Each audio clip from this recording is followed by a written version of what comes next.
Hello students, एक बार फिर से आपका स्वागत है मेरे यूट्यूब चैनल SV टेक्नोबाइट 123 फिजिक्स पे। स्टूडेंट्स, आज जो हम टॉपिक लेकर आ रहे हैं उससे पहले हमने इलेक्ट्रोस्टैटिक्स के लिए 3 वीडियोस बनाए जिनमें हमने इलेक्ट्रोस्टैटिक्स के बेसिक्स पढ़े हैं, फिर methods of charging a body पढ़ी है। इसके अलावा कूलॉम्स लॉ, डाइलेक्ट्रिक कांस्टेंट और Coulomb's law in vector form पढ़ा है। जो लास्ट वीडियो थी उसमें हमने Coulomb's law in vector form and principle of superposition पढ़ा है।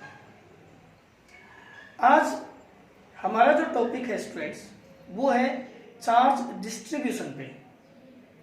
स्टूडेंट्स, जब चार्ज की मैग्नीट्यूड ज्यादा होती है, यूं कह लीजिए कि when the magnitude of charge is much more greater than magnitude of charge of an electron.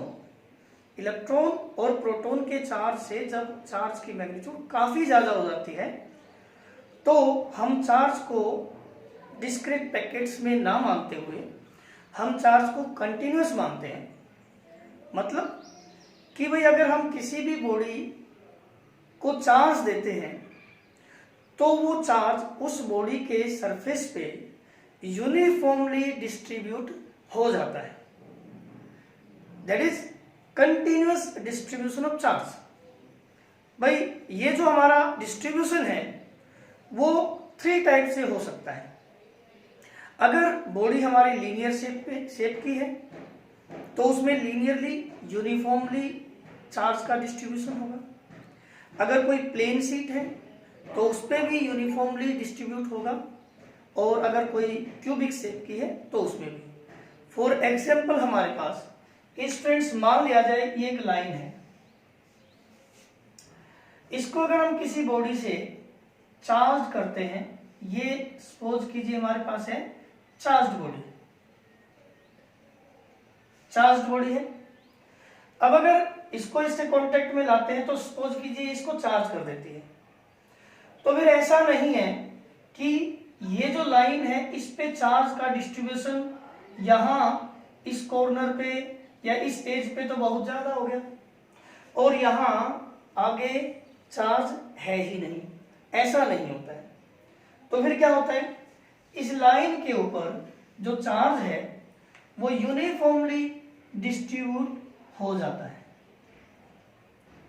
पूरी लाइन के ऊपर चार्ज यूनिफॉर्मली डिस्ट्रीब्यूट हो जाता है। इसको हम बोलते हैं linear charge distribution. That is charge is distributed uniformly over a line. ठीक है स्टूडेंट्स, ऐसे ही अगर आप ये चार्ज किसी प्लेन शीट को देते हो तो फिर ये नहीं है कि वो चार्ज किसी एक कॉर्नर पे या एक जगह उसकी डेंसिटी ज्यादा हो जाए, ऐसा नहीं होगा। तो फिर क्या होगा, वो जो चार्ज है उस शीट के ऊपर यूनिफॉर्मली डिस्ट्रीब्यूट होगा, यानी कि जो चार्ज की डेंसिटी है वो हर जगह इक्वल रहेगी। इसको हम बोल सकते हैं सरफेस चार्ज डिस्ट्रीब्यूशन।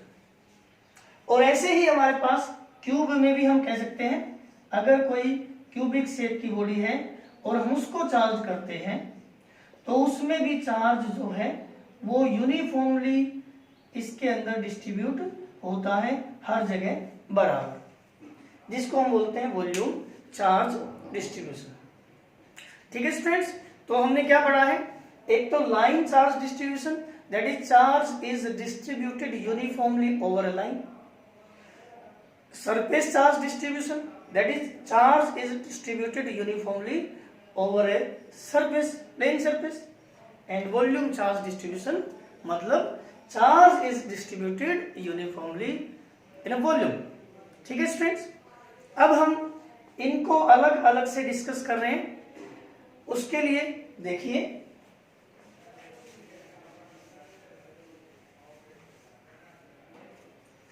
तो कंटिन्यूअस चार्ज डिस्ट्रीब्यूशन क्या होगा, कंटिन्यूअस डिस्ट्रीब्यूशन ऑफ चार्ज या continuous charge distribution.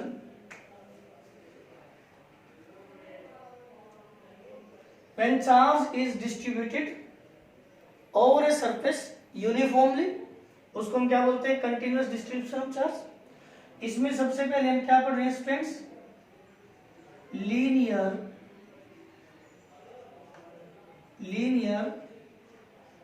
Charge density,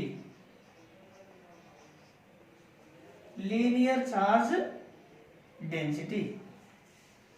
अब ये लीनियर चार्ज डेंसिटी बताने से पहले हम क्या कहेंगे भाई, लीनियर चार्ज डिस्ट्रीब्यूशन क्या होता है पहले हम उसको बताएंगे कि when charge is distributed uniformly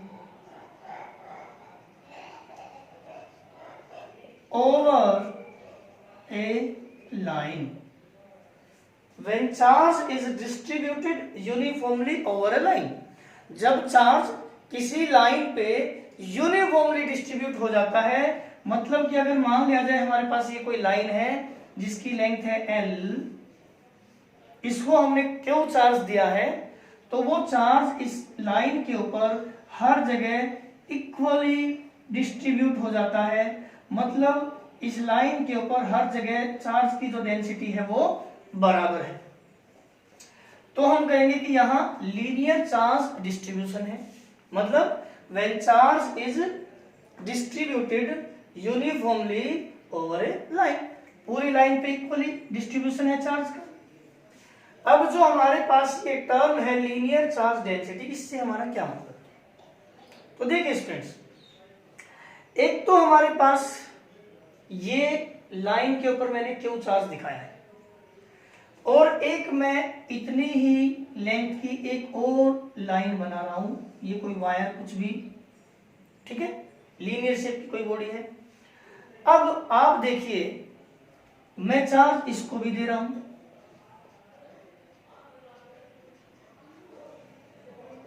charge यहां भी डिस्ट्रीब्यूटेड है, चार्ज यहां भी डिस्ट्रीब्यूटेड है। आपको क्या फर्क नजर आ रहा है इन दोनों में, लेंथ इसकी भी L है, इसकी भी L है, तो आप क्या देख रहे हो, यहां पे जितनी लेंथ पे जो चार्ज है यहां उतनी ही लेंथ पे चार्ज कम है, तो हम क्या कहेंगे कि यहां चार्ज की डेंसिटी कम है। या मैं यूं कह दूं कि देखो भाई, यहां देखो इतनी लेंथ में चार्ज ज्यादा है और इतनी लेंथ में आगे चार्ज कम है। हालांकि पॉसिबल नहीं है, मैंने पहले बताया चार्ज यूनिफॉर्मली डिस्ट्रीब्यूट होगा, लेकिन फिर भी एग्जांपल के लिए मैं आपको क्या बताना चाह रहा हूं कि यहां तो चार्ज की डेंसिटी ज्यादा है और यहां पे चार्ज की डेंसिटी कम है। तो हम कैसे पता करते हैं कि यहाँ की चार्ज की डेंसिटी ज्यादा है और यहाँ कम है, तो हम देख रहे हैं कि कितनी लेंथ में, यहाँ पे कितनी लेंथ में कितना चार्ज है और यहाँ पे कितनी लेंथ में कितना चार्ज है, मतलब हम कंपैरिजन करते हैं, चार्ज पर यूनिट लेंथ कह सकते हैं यहाँ पे। तो स्टूडेंट्स चार्ज डेंसिटी क्या है, it is the charge per unit length, charge per unit length, ठीक है, it is the charge per unit length and is denoted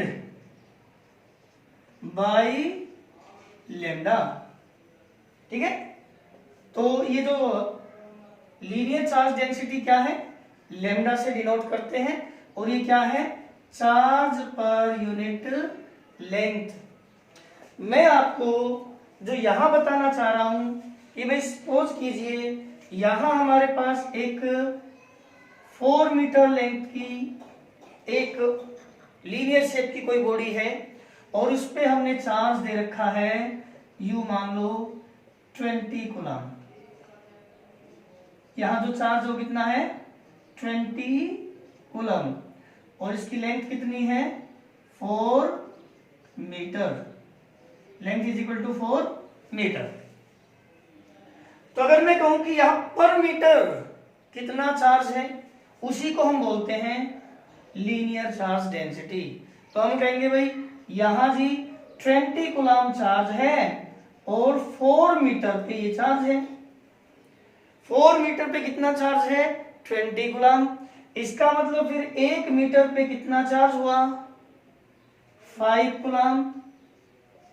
तो उसको बोले 5 coulomb per metre.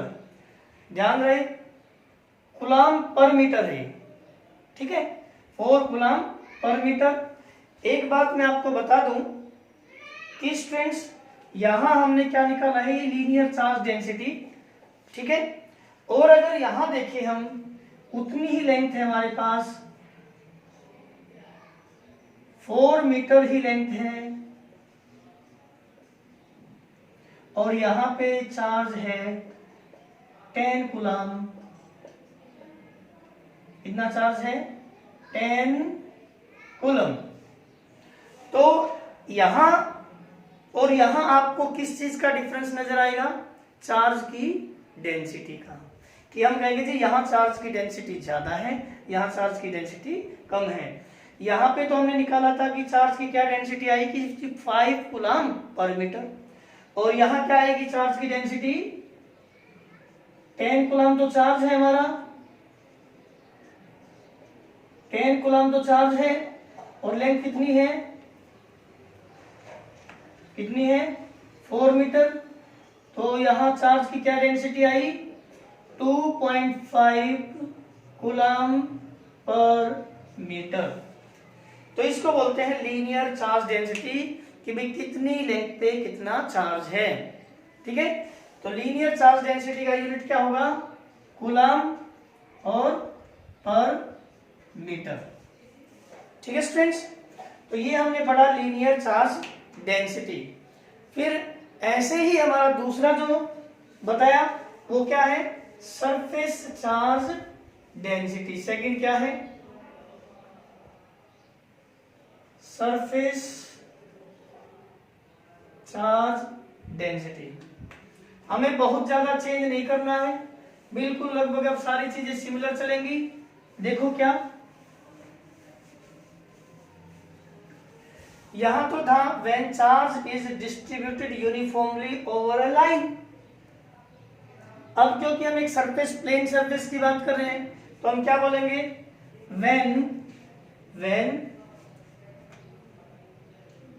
when charge is distributed uniformly over a plane sheet या plane surface, when charge is distributed uniformly over a plane sheet, ठीक है students.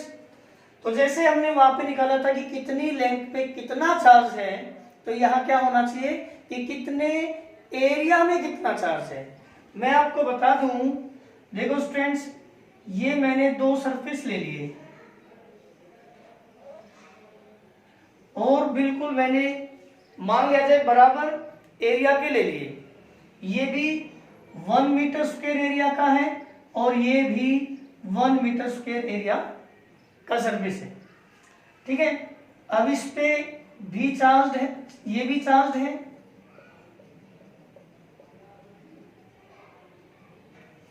और ये भी charge है।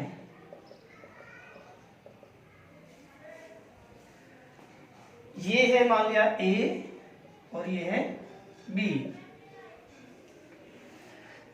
हम यहां बिल्कुल क्लियर बता सकते हैं कि यहां A जो फिगर है उसमें और जो फिगर B है इसमें चार्ज की डेंसिटी किसमें ज्यादा है।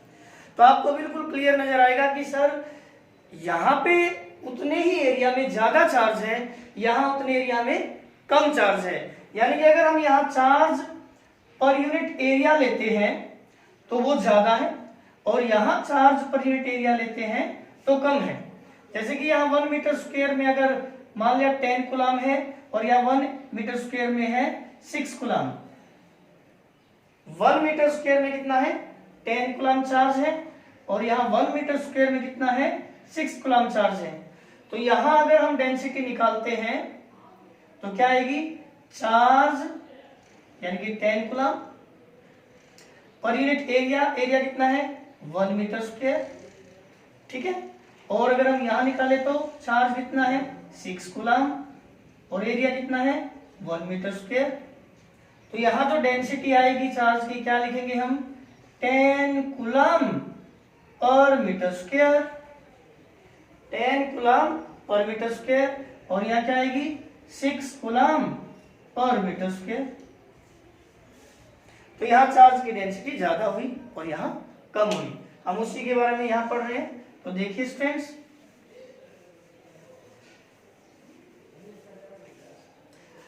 when charge is distributed uniformly over a plane sheet, ठीक है, उसको हम बोलते हैं सरफेस चार्ज डिस्ट्रीब्यूशन। और यहाँ हम पढ़ेंगे सरफेस चार्ज डेंसिटी। तो वह it is the charge per unit surface area and is denoted by sigma, ठीक है। दैट इज सिग्मा किसके बराबर होगा चार्ज पर यूनिट एरिया। अब मैं आपसे कहूंगी चार्ज का यूनिट बताइए तो आपको विसर कूलम और एरिया का क्या होता है मीटर स्क्वायर, तो पर मीटर स्क्वायर। ठीक है स्टूडेंट्स, बिल्कुल ही सेम थर्ड हमारा हो सकता है volume charge density, volume charge density. तो वॉल्यूम चार्ज डिस्ट्रीब्यूशन क्या बताया आपको कि when charge is distributed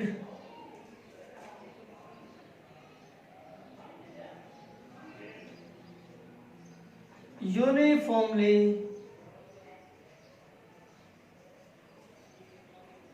over a volume, पूरे वॉल्यूम पे हर जगह इक्वली डिस्ट्रीब्यूट हो। और अगर हम लीनियर चार्ज डेंसिटी की बात करें, linear charge density sorry volume charge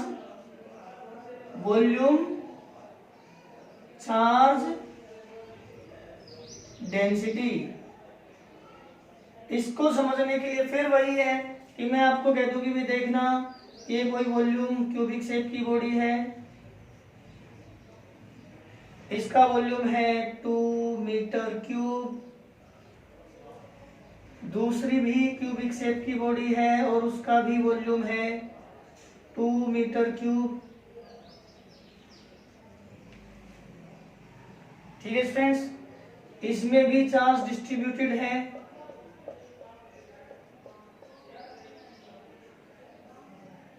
वही 10 कूलम और इसमें भी डिस्ट्रीब्यूटेड है, मान लिया वो है 8 कूलम।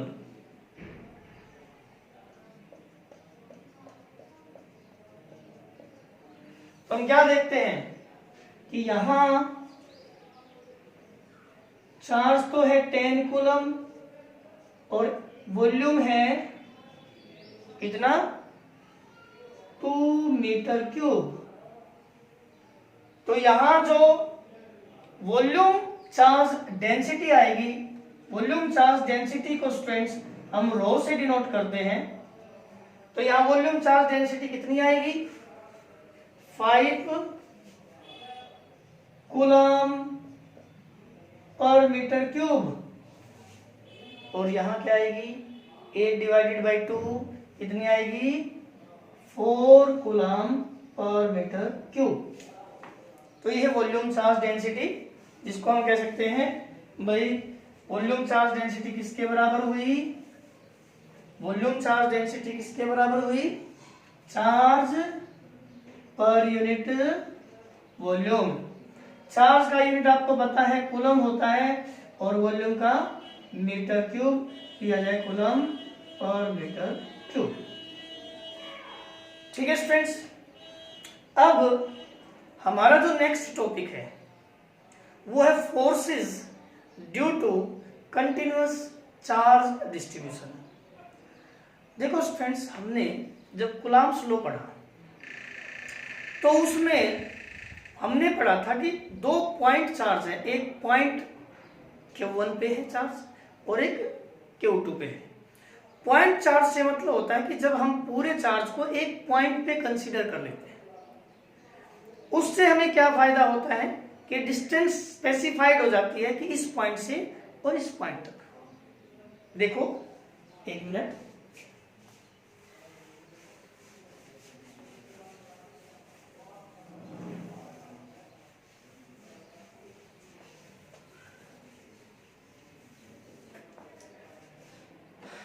देखिए हम कहते हैं कि मान लिया ये एक चार्ज है पॉइंट चार्ज Q1 और ये एक चार्ज है पॉइंट चार्ज Q2 और दोनों के बीच की डिस्टेंस है R।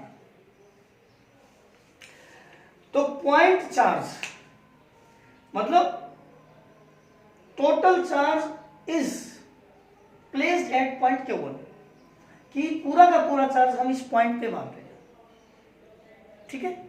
और यहां चार्ज एक पॉइंट पे Q2 है, तो यहां क्योंकि इस पॉइंट पे चार्ज कंसीडर कर रखा है बिल्कुल, और यहां इस पॉइंट पे है, तो इनके बीच की डिस्टेंस फिक्स है कि कितनी है। लेकिन स्टूडेंट्स, लेकिन अगर मान लिया जाए अगर ये जो चार्ज है ये चार्ज पूरे एक सरफेस पे डिस्ट्रीब्यूटेड हो और अब हमें इसके डिस्टेंस किसी इस चार्ज से, ये है कोई पॉइंट चार्ज Q0 या टेस्ट चार्ज, अब इस चार्ज से डिस्टेंस हम क्या लें। वहां तो कोई प्रॉब्लम नहीं थी, यहां प्रॉब्लम है कि अगर आप ये डिस्टेंस लेते हो तो ये डिस्टेंस तो भाई या इस चार्ज की नहीं है, इस चार्ज की नहीं है, इतने चार्ज की नहीं है, तो पूरी की पूरी बॉडी की तो ये डिस्टेंस नहीं है। तो अगर हम डिस्टेंस यहां से ले तो भाई पूरी बॉडी की यहां से डिस्टेंस नहीं है, तो हम डिस्टेंस क्या लेके चले। और फिर हम यहां अगर डिस्टेंस कंफर्म नहीं होगी तो फिर हम कूलम्ब्स लॉ तो कहता है inversely proportional to square of distance between the charges. तो फिर यहां अगर डिस्टेंस स्पेसिफाई नहीं है तो फिर फोर्स कैसे निकलेगा। तो इसके लिए फिर हमारे पास टॉपिक है forces in continuous charge distribution. Forces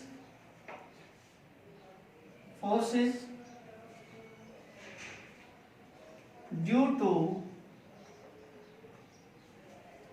continuous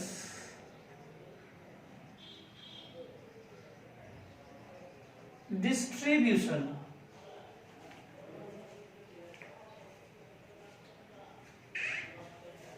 of charge, forces due to continuous distribution of charge। Okay students, पहले हम लीनियर चार्ज डिस्ट्रीब्यूशन की बात कर रहे हैं। लीनियर चार्ज डिस्ट्रीब्यूशन कि भाई अगर चार्ज एक लाइन पे डिस्ट्रीब्यूटेड है, तो सपोज कीजिए हमारे पास ये एक लाइन है और इस लाइन पे चार्ज यूनिफॉर्मली डिस्ट्रीब्यूटेड है, ये मैं दिखा रहा हूं। इस लाइन पे चार्ज और यूनिफॉर्मली डिस्ट्रीब्यूशन है चार्ज का, सपोज कर लो। तो मान लिया लेंथ कितनी है हमारे पास L, इस वायर की लेंथ कितनी है L, और इस पे चार्ज कितना है, पूरे वायर पे चार्ज है Q, इस पूरे पे चार्ज कितना है Q। तो मैं कहूंगी फिर बताओ कि फिर ये लीनियर चार्ज डेंसिटी लेमडा कितना होगा। तो आप कहोगे सर लीनियर चार्ज डेंसिटी तो होती है चार्ज पर यूनिट लेंथ, कि कितनी लेंथ पे कितना चार्ज है, ये हुई। ओके ठीक है, वेरी गुड। अब ये जो पूरा का पूरा क्यू चार्ज है इससे कुछ डिस्टेंस पे हमारे पास एक और टेस्ट चार्ज है क्यू नॉट। हम चाहते हैं कि इस यूनिफॉर्मली डिस्ट्रीब्यूटेड चार्ज के कारण इस क्यू नॉट पे कितना फोर्स है। तो भाई आपको पता है, ठीक है, इसका चार्ज है क्यू, इसका चार्ज है क्यू नॉट। कूलम्ब्स लॉ कहता है कि फोर्स होता है जी के, Q1 मतलब पहला चार्ज, Q2 मतलब दूसरा चार्ज, अपॉन डिस्टेंस का स्क्वायर। ठीक है, यहाँ चार्ज है Q इस पे, यहाँ चार्ज है Q नॉट ये, लेकिन बात आती है वही डिस्टेंस की। इसलिए हम यहाँ पे क्या करते हैं कि भाई डिस्टेंस यहाँ से ले तो अलग है, यहाँ से एक डिस्टेंस लेंगे तो फिर वो अलग है, यहाँ से ले तो कुछ अलग है। तो फिर हम डिस्टेंस क्या लें? क्या हम ये ले लें डिस्टेंस? नहीं ले सकते, क्योंकि पूरे पार्ट की ये डिस्टेंस नहीं है। क्या फिर हम ये ले लें? नहीं, पूरे पार्ट की भी ये भी नहीं है डिस्टेंस। तो इसलिए हम क्या करते हैं, इसके ऊपर एक छोटा सा लेंथ एलिमेंट मान लेते हैं। मान लिया ये जो एलिमेंट है स्टूडेंट्स, इसकी लेंथ है dl,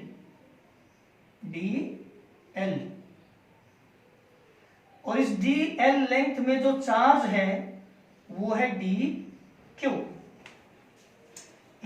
ये छोटा सा पार्ट माना ना हमने इस लेंथ के ऊपर, इस लाइन के ऊपर, इस पे इसकी लेंथ है dl और इसमें चार्ज है dq, और उसकी जो डिस्टेंस है यहां से वो हमने मान ली r,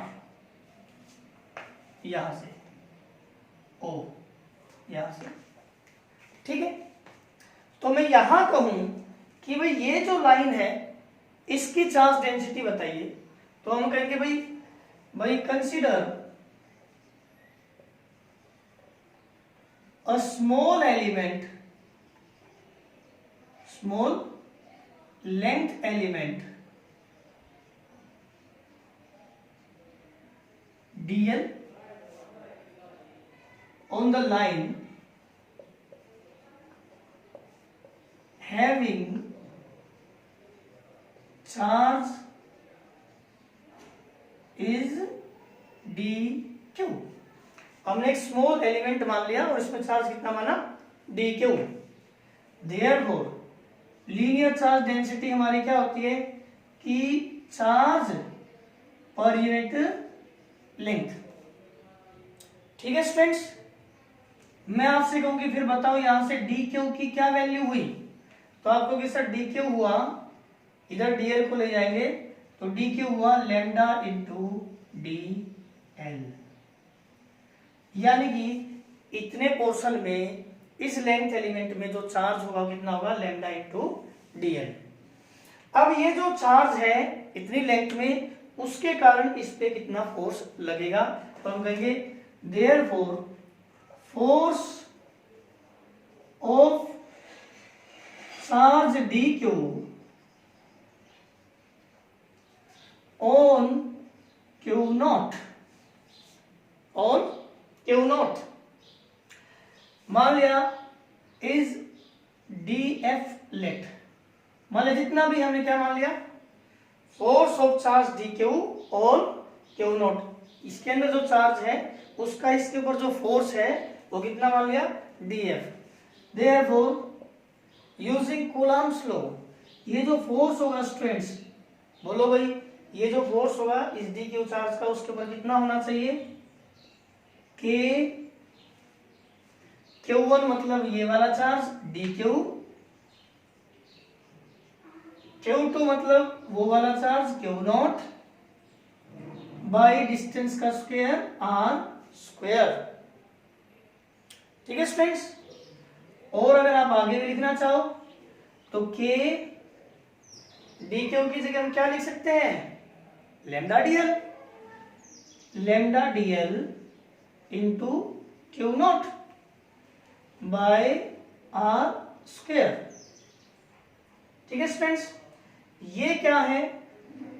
ये फोर्स है इस स्मॉल एलिमेंट पे जो चार्ज है उसका Q नॉट चार्ज पे फोर्स। अब अगर हम पूरी लेंथ एलिमेंट को देखें तो इतनी इतनी dl dl dl dl dl length बहुत सारी है और उसमें d q d q d q d q d q charge हर जगह है। तो पूरे के पूरे चार्ज के कारण इस क्यू नोट पे कितना फोर्स होगा, उसके लिए देखिए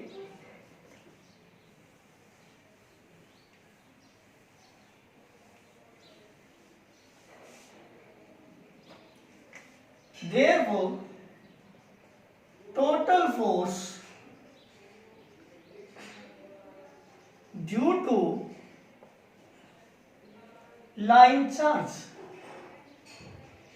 लाइन चार्ज से हमारा यह मतलब है इस लाइन पे जो चार्ज है वो, इस लाइन पे जो चार्ज है उस पूरे चार्ज के कारण इस पे फोर्स, वो हमने ये जो चार्ज इस डीक्यू एलिमेंट के कारण था, ये जो फोर्स सॉरी इस डीक्यू एलिमेंट के कारण जो फोर्स था उसका हम यहाँ इंटीग्रेशन कर देंगे और पूरी लाइन के लिए एल दिखा देंगे कि पूरी लाइन पे जो चार्ज है उसके कारण टोटल फोर्स, उसको हम चाहिए एफ नाम देते हैं। तो आ जाएगा स्टूडेंट्स क्या क्या, के जो कांस्टेंट है electrostatic constant, lambda d l into q naught by r square. आगे चले तो टोटल फोर्स को हम एफ से डिनोट करते हैं और जो कांस्टेंट क्वांटिटीज है आपको पता है, कांस्टेंट क्वांटिटीज को हम क्या करते हैं भाई इंटीग्रेशन से बाहर रखते हैं। तो एक तो है के, एक लैम्डा, एक क्यू नॉट, ये जो चार्ज है अगर 2 कूलम का है तो 2 कूलम ही रहेगा, तो 5 है तो 5 ही रहेगा। और अंदर क्या रहा स्टूडेंट्स डीएल, या आप चाहो तो लैम्डा को भी रख सकते थे, lambda d l upon r square, ठीक है, वो लेंथ के कारण ये टोटल फोर्स आ गया। और अगर आप वेक्टर फॉर्म में लिखते हो in vector form,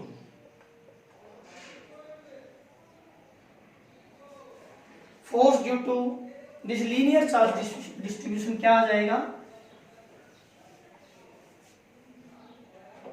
vector form में आप क्या करते हो यूनिट वेक्टर साथ में दिखाते हैं, तो k q naught l lambda d l by r square. अब अगर हम यहाँ यूनिट वेक्टर साथ में लगाएंगे तो हम यहाँ वेक्टर का निशान लगा देंगे। तो ये हो गया force due to linear charge distribution.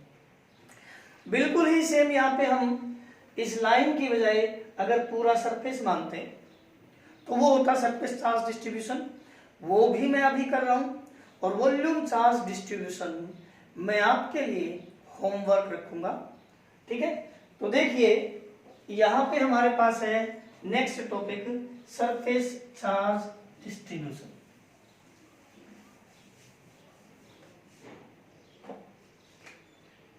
Second है सरफेस चार्ज डिस्ट्रीब्यूशन।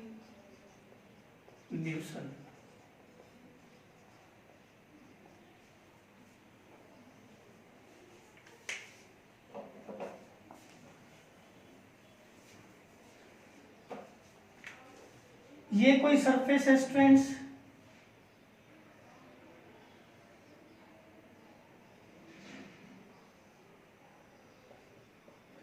और पूरे सरफेस पे जो हमने चार्ज मान लिया कि वो यूनिफॉर्मली डिस्ट्रीब्यूटेड है, तो सरफेस एरिया कितना मान लिया हमने, सरफेस एरिया क्या है, मान लो इस शीट का सरफेस एरिया है ए और इस शीट पे जो चार्ज है वो कितना मान लिया क्यू। तो यह सरफेस चार्ज डेंसिटी क्या होनी चाहिए, देयरफॉर सरफेस चार्ज डेंसिटी, इसको कि हम सिग्मा से डिनोट करते हैं, क्या होता है, चार्ज पर यूनिट एरिया। ठीक है, अब सेम प्रॉब्लम यहां भी है कि भाई हम डिस्टेंस कहां से लें, इस पार्ट से अलग डिस्टेंस है, इस पोर्शन से अलग डिस्टेंस है, इससे अलग डिस्टेंस है। इसलिए हम क्या करते हैं, इसके अंदर भाई हमने सपोज कीजिए एक छोटा सा सरफेस एरिया मान लिया और वो ये है, और उसकी यहां से डिस्टेंस है r। ठीक है, देखो ये पूरा एरिया था a और इसमें चार्ज था q, लेकिन जो हमने सरफेस ये माना है, ये एरिया है dA और उसके अंदर जो चार्ज है वो है dq। तो हमने कहा कि consider a small surface area, small surface area dA on this sheet having charge is dq, यानी कि dA एरिया पे जो चार्ज है वो dq है। देयरफॉर यहां बताओ भाई सरफेस चार्ज डेंसिटी सिग्मा कितनी होनी चाहिए, क्या होती है, चार्ज पर यूनिट एरिया, यानी कि dq by dA। Therefore dq यहां से क्या निकल के आएगी, सिग्मा के उधर ले जाओ dA को, तो सिग्मा dA। ठीक है, जैसा हमने पिछले टॉपिक में किया था कि अगर इस चार्ज के कारण इस Q नोट चार्ज पे फोर्स निकालें तो वही मान लिया हम उसको dF नाम दें। Therefore force of charge dQ on Q not, मान लिया हमने इसको dF नाम दिया, तो क्या बनोगे आप, क्या होता है K, पहला चार्ज है dQ, दूसरा चार्ज है Q नॉट और इनके बीच की डिस्टेंस है R। इसको हम आगे लिख सकते हैं, dQ की जगह क्या लिख सकते हैं, sigma dA into Q not by R square. ये तो है फोर्स इस dQ चार्ज के कारण, और पूरी शीट में जो चार्ज है डिस्ट्रीब्यूटेड है उसके कारण जो फोर्स हुआ, हम इसका इंटीग्रेशन कर देंगे। Therefore total force due to surface charge distribution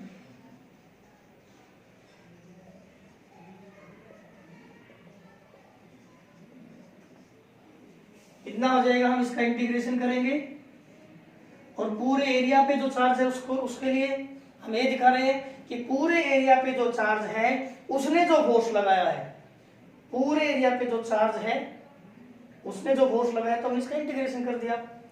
ठीक है स्टूडेंट्स, इसमें इंटीग्रेशन करेंगे तो K बाहर आ जाएगा, एक Q नॉट और सिग्मा dA अंदर ही रह गया R स्क्वायर। इसको हम F से डिनोट कर पाएंगे, और अगर हम वेक्टर फॉर्म में लिखें, in vector form, in vector form, तो ये कितना आ जाएगा, F is equal to K naught sigma dA upon R square. यहां यूनिट वेक्टर लगेगा डायरेक्शन शो करने के लिए, और यहां वेक्टर का निशान आ जाएगा पूरे एरिया के लिए A। तो ये आ जाएगा force due to surface charge distribution. Students बिल्कुल ही ऐसे वॉल्यूम चार्ज डिस्ट्रीब्यूशन होगा, उसमें भी आपको वॉल्यूम लेना है V और पूरे वॉल्यूम पे जो चार्ज लेना है वो क्या लेना है, Q। तो वॉल्यूम चार्ज डेंसिटी जिसको हम रो से डिनोट करते हैं वो क्या आएगी, Q बाई V। और फिर उस वॉल्यूम में हमें एक dV volume, small volume consider करना है जिसमें dQ चार्ज है, तो वहां आएगा भाई स्मॉल सरफेस, स्मॉल वॉल्यूम, इसका वॉल्यूम है dV और उसमें चार्ज है dQ, तो वॉल्यूम चार्ज डेंसिटी आएगी रो dQ बाई dV। ठीक है, तो वह यहाँ से डी क्यों निकलेगा, रो डीवी, और बिल्कुल ऐसे हमें प्रोसीड करना है और ऐसे ही रिजल्ट निकालना है। तो रिजल्ट में या सिंपल एक ही चेंज आना है, वो यहाँ आएगा। जैसे पहली हमने लीनियर चार्ज डिस्ट्रीब्यूशन में आया था लैम्डा, लीनियर चार्ज डिस्ट्रीब्यूशन में आया था lambda D L, lambda D L. यहाँ क्या आया है, सिग्मा डी ए, और वॉल्यूम चार्ज डिस्ट्रीब्यूशन में क्या आएगा, रो डी वी। वो मैं आपसे उम्मीद करता हूं कि आप करोगे, बिल्कुल ही सिमिलर टॉपिक है, ठीक है। अब ये जो चैप्टर है हमारा थ्योरेटिकल पार्ट इसका ऑलमोस्ट कंप्लीट है। अब नेक्स्ट वीडियो में हम क्या करेंगे, इसके न्यूमेरिकल्स करेंगे, जो बोर्ड में क्वेश्चंस आते हैं वो करेंगे, और कंसेप्चुअल क्वेश्चंस, और जो इसका एक रिवीजन करेंगे, ठीक है। तब तक आप इन चारों वीडियोस को देखते रहें, ठीक है स्टूडेंट्स, ओके।